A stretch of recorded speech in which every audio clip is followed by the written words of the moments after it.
Bonjour à tous, aujourd'hui la fin d'un chapitre de première de sociologie, comment se construisent et évoluent les liens sociaux.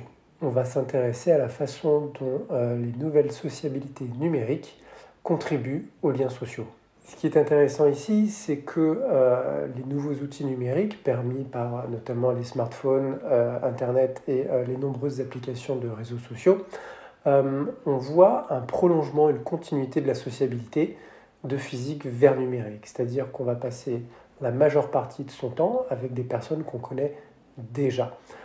Plus on se voit, par exemple pour un jeune en cours, plus on va discuter avec lui sur les différents services de messagerie comme WhatsApp ou Instagram.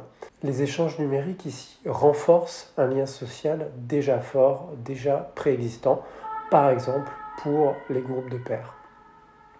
Le numérique, c'est aussi une façon de réactiver des liens anciens. On pourra penser aux réseaux professionnels comme LinkedIn qui vont jouer sur la mise en relation de réseaux en sommeil, par exemple, d'anciens camarades d'école.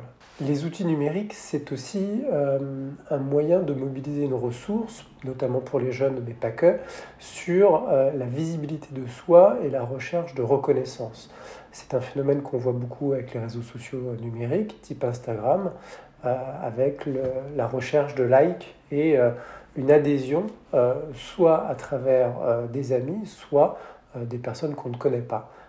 Cette recherche de visibilité va dépendre des ressources, évidemment des individus, et permettre une certaine valorisation de soi. Rappelez-vous, la recherche de reconnaissance illustrée par Serge Pogam. Ce qui est intéressant ici, c'est que les mêmes mécanismes à travers la sociabilité numérique sont en œuvre, les mêmes que ceux qu'on avait vus avec la sociabilité physique, c'est-à-dire qu'on retrouve une certaine homophilie et à terme éventuellement une certaine homogamie. Homogamie, je vous le rappelle, c'est le fait que son conjoint soit issu du même milieu social.